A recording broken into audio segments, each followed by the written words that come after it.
It's the 31st of July. I am off to get the new Harry Potter book that just came out. I'm very excited to read it. I haven't read a Harry Potter book in years, so it's really good that I'm very excited. So, I'm heading there now. Last night was my friend's party, who I haven't seen since high school, so I got to meet up with him and a bunch of other people that I haven't seen in a very long time. A lot of these people, friends of friends who I knew in high school and I talked to in high school and I was friends with in high school, but I never really kept in touch after high school, so it was good to see a lot of them again. So that was a whole lot of fun. So I'm heading to Barnes & Noble right now to get my book. Also gonna get some coffee because I'm exhausted and I have to be at work in a couple hours, so I need to be more awake for that. Okay, I'll show you the book when I get there. Alright, I just got it, so I'm gonna go home and read it now, right before work. I got like 2 hours before I have to go be at work, so I'm gonna be able to get, maybe a chapter or two in, so yeah! So we just completed the first podcast of my dad's podcast that he wants to do. I don't think I've ever talked about it on these videos before, but my dad really loves podcasts and he's been wanting to start a podcast for a while. I showed you guys the mic a few episodes ago, but we finally, got it all set up. I did some recording of the stuff I did some test recordings, and we finally sat down and actually recorded it. So podcast he's been wanting to do is this one where we basically do movie reviews about B movies and cult classic movies and other sort of movies like that. So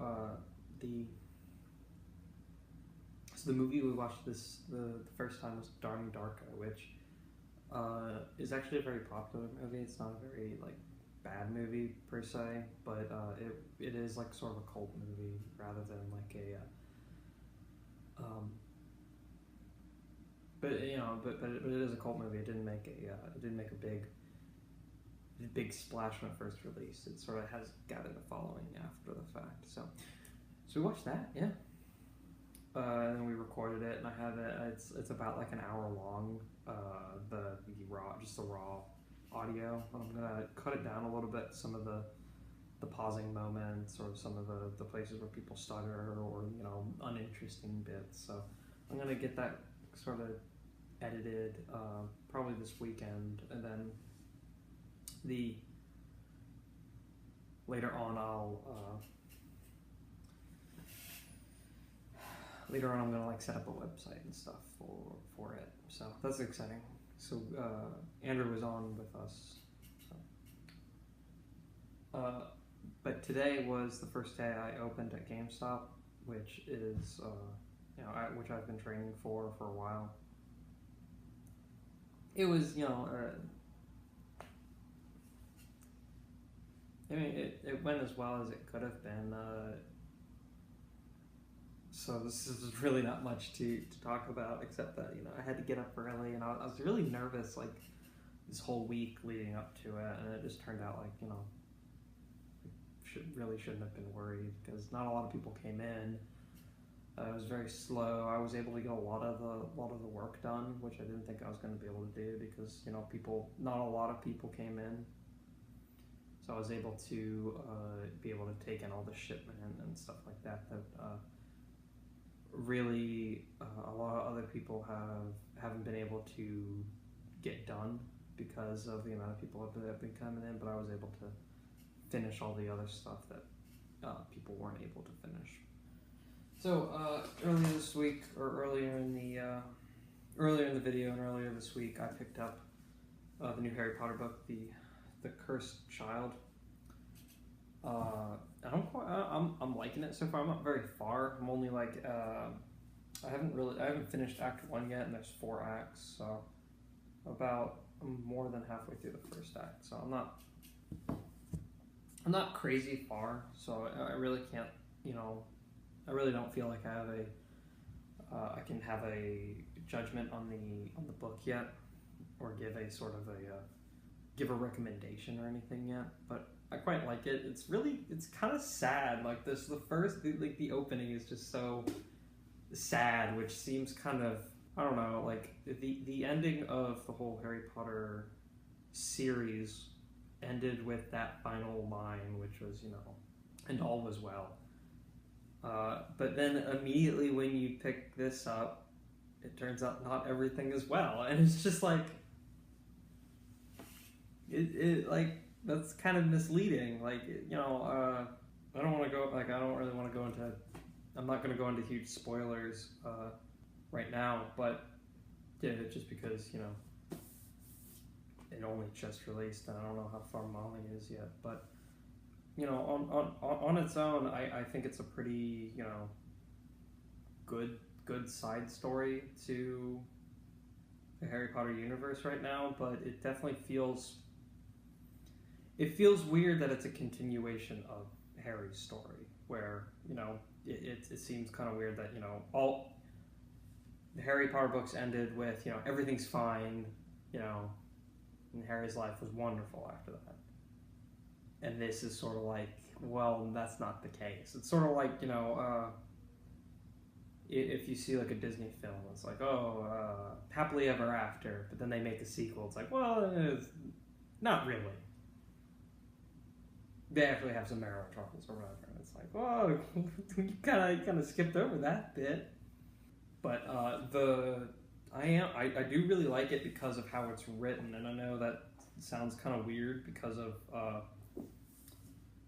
it's a play, and that's precisely why I like it. It's really easy to read. There's no like long paragraphs describing the room or like, you know, what the character is feeling, and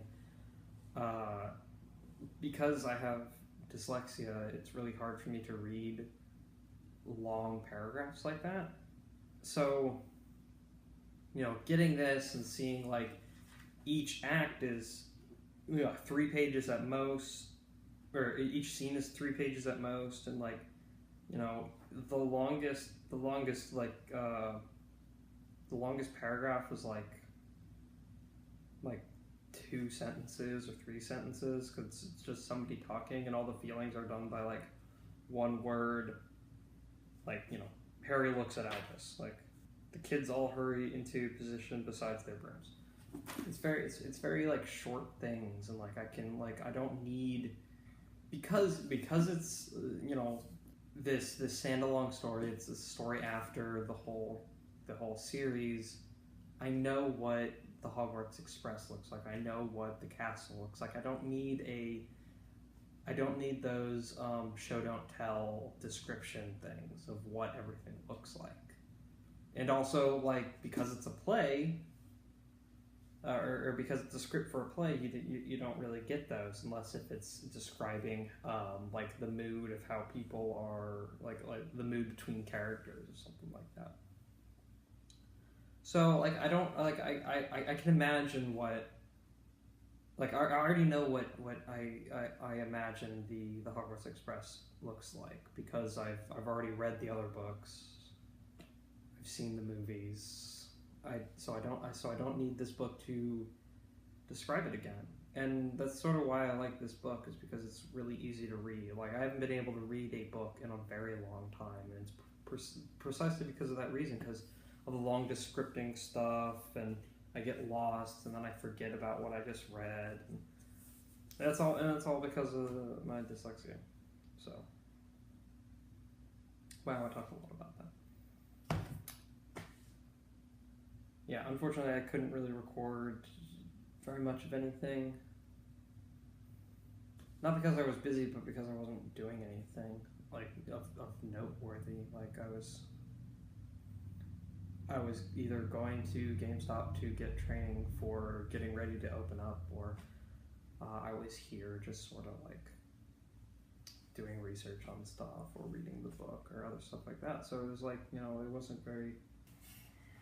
So yeah, so sorry about, you know, not being able to record more, but I did get a little reading, so I was able to talk about the book a lot, and we did do the podcast. So overall, it was a pretty fun week. Although most of the stuff happened in the last 2 days. So all right.